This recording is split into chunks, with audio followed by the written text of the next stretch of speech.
Another approach that tries to explain the equilibrium of a firm, it is the marginal cost, the marginal revenue approach. According to this approach, a firm will be in equilibrium when certain conditions are fulfilled. And these two conditions are that the first condition is that the marginal cost should equal the marginal revenue. And the second condition is that the marginal cost curve should cut the marginal revenue curve from below. So, yes, this approach says that a firm will be or will reach its equilibrium only after fulfilling two important conditions. And the first condition is the equality between the MC and the MR. And the second condition, when the MC curve cut the MR curve from below. After fulfilling these two important conditions, then we can say a firm is said to be in equilibrium. But before we explain this analysis, let us just ask ourselves these important concepts or these important terms on what is a marginal cost and what is a marginal revenue.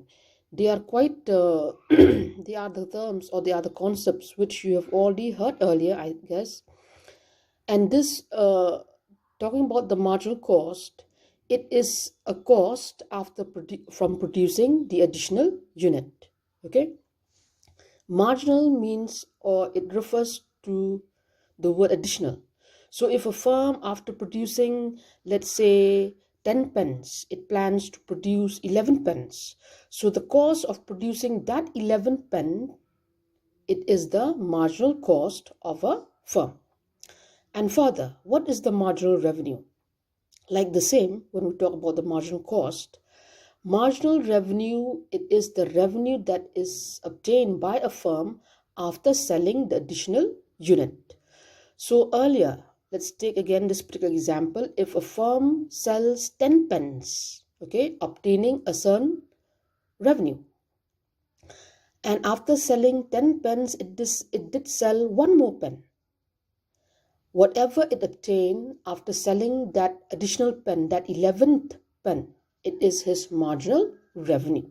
Okay, so yes, this approach, it says a firm is said to be in equilibrium when the certain conditions are fulfilled. That means when the marginal cost equal the marginal revenue, and the second condition is when the marginal cost curve cut the marginal revenue curve from below. Further, you also have to keep in mind that certain important conditions that needed to be focused here. Besides these two important conditions, they are the very, very important ones.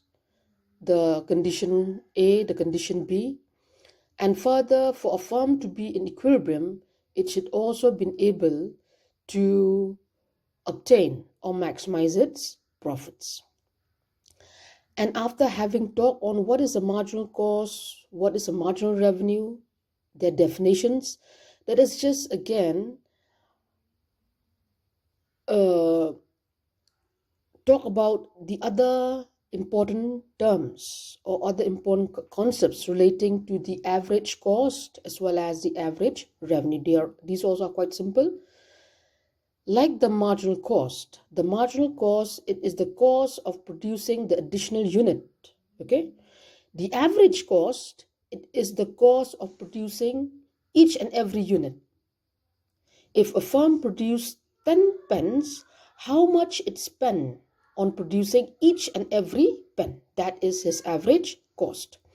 Whereas the average revenue, like the marginal revenue, it is the revenue obtained after selling the additional unit or the additional good. Average revenue, on the other hand, it relates to the revenue that is obtained by a firm from selling each and every unit or goods. For example, a firm sells 10 pens. How much it obtained from selling each and every pen. Whatever it obtained from selling each and every pen, that it is his average revenue. So this particular approach, it says, if a firm will producing certain output, and if he realizes that the price is more than the average cost, what happened was the firm will be earning supernormal profits. And on the other hand, if his price of his good equal his average cost or equal the average revenue, he will be earning normal profits. And on the other hand, if the price is less than his average revenue, or is less than his average cost, what happened was this particular firm is said to be incurring a loss. And further, what you have to keep in mind here is that this price, which most often it is written as P, it is the same as the AR, the average revenue. Okay, that means we either say the price or the AR, it's the same only. So if simplifying this particular paragraph, what has been says that if the price or the AR is greater than the AC, he will be earning supernormal profit. If the price or the AR is less than the AC, he will be earning normal profits. If the price or the AR equals his AC, he will be earning normal profits. But if his price or his AR is less than his AC, he will be incurring a loss. So we will discuss about this approach diagrammatically as follows.